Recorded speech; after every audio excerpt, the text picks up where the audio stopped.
हमारे देश में पाकिस्तान को लेकर बहुत गुस्सा रहता है, लेकिन कैसा लगेगा आपको जब मैं आपको बताऊंगा कि इतने नाराज़गी, इतने गुस्से के बाद भी ऐसी कई सारी चीज़ें हैं जो कि आज की डेट में भी हम लोग पाकिस्तान से इंपोर्ट कर रहे हैं। और वो सारी चीज़ें हमारे घर में रोज़मर्रा की विषय वस्तु भी बन चुकी हैं, मतलब कि उनके बिना शायद आपका जीवन थोड़ा कठिन हो सकता है।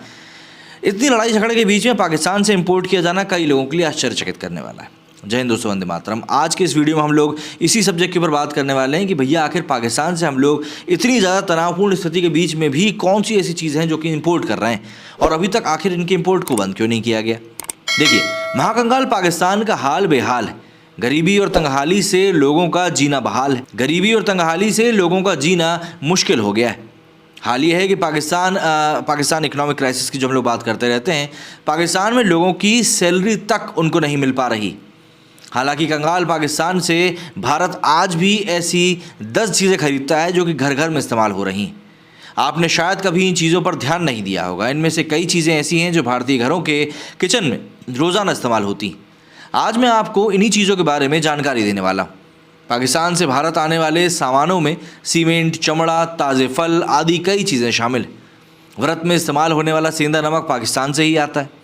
पाकिस्तान का नमक, सल्फ़र, पत्थर और चूना भारत में काफ़ी बिकता है। बिनानी सीमेंट जो कि भारत में बिकता है, इसका प्रोडक्शन भी पाकिस्तान में ही होता है। सौंदर्य प्रसाधनों में यूज़ होने वाली मुल्तानी मिट्टी भी पाकिस्तान से ही आती। पाकिस्तान से चमड़े का भी भारत खूब आयात किया जाता है। पाकिस्तान भारत को कॉटन भी बड़े पैमाने पर एक्सपोर्ट करता है। पाकिस्तान से भारत स्टील और तांबा भी मंगाता है। चीनी से बनने वाले कन्फेक्शनरी के प्रोडक्ट भी पाकिस्तान से ही आते हैं। वहीं लाहौर के कुर्ते, पेशावरी चप्पलें भी भारत में खूब बिकती हैं। पाकिस्तान से भारत में ड्राई फ्रूट, तरबूज जैसी कई ताज़े फल भी भेजे जाते हैं। एक रिपोर्ट के मुताबिक साल 2017 में करीब $90 मिलियन यानी करीब 64 करोड़ के फल पाकिस्तान से भारत आयात किए गए। वो सब छोड़िए, हम तो अगर इसी साल की बात करें तो इसी साल में भारत ने पाकिस्तान से करीब $490 मिलियन की कीमत के सामानों का आयात किया था। पाकिस्तान से आने वाले फल कश्मीर के रास्ते राजधानी दिल्ली की मार्केट में पहुंचते हैं और फिर उसके बाद उनको जहां पे भी भेजना होता है उसके हिसाब से इनको आगे बढ़ाया जाता है। दरअसल पाकिस्तान इस समय जिन इकोनॉमिक क्राइसिस से गुजर रहा है उसको देखते हुए कई लोग ये बोलते हैं कि भाई आखिर पाकिस्तान इस हालत का जिम्मेदार क्या खुद है। देखिए, पाकिस्तान की जो नीतियाँ हैं, ख़ासतौर पर जो विदेश नीतियाँ हैं, वही पाकिस्तान के खिलाफ खड़ी हो गई। जिन चीज़ों को पाकिस्तान के हक़ के लिए होना चाहिए था वही चीज़ें पाकिस्तान के हक़ के लिए नहीं हुई और इसी के कारण पाकिस्तान के ऊपर लगातार दबाव बढ़ता चला गया। और यही दबाव बढ़ने का एक बड़ा कारण था कि आज की डेट में पाकिस्तान ऐसी हालत में पहुंच चुका है। वहाँ के राजनेता जिस प्रकार की नेतागिरी कर रहे हैं, वो नेतागिरी कहीं से कहीं तक भी देश के लिए तो फ़ायदेमंद नहीं। अभी चुनाव किए जाने की बात चल रही थी कि भैया चुनाव कराए जाएँ। कोर्ट की तरफ से आदेश हुआ, बड़ा खर्चा भी इसके ऊपर होना था। शहबाज सरकार ने चुनाव ना कराने का बहाना क्या दिया। शहबाज सरकार का कहना था कि चुनाव इस समय कराना सही नहीं रहेगा क्योंकि देश में भारत से लड़ाई जैसे हालात बने हुए हैं और चुनाव के बीच में पाकिस्तान कहीं से कहीं तक भी लड़ाई को तो अफोर्ड कर ही नहीं सकता।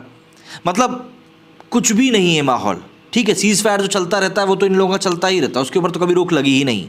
लेकिन उन सब चीज़ों के बीच में भाई साहब क्या कह रहे हैं कि भैया पाकिस्तान जो है वो भारत से लड़ने की स्थिति में नहीं।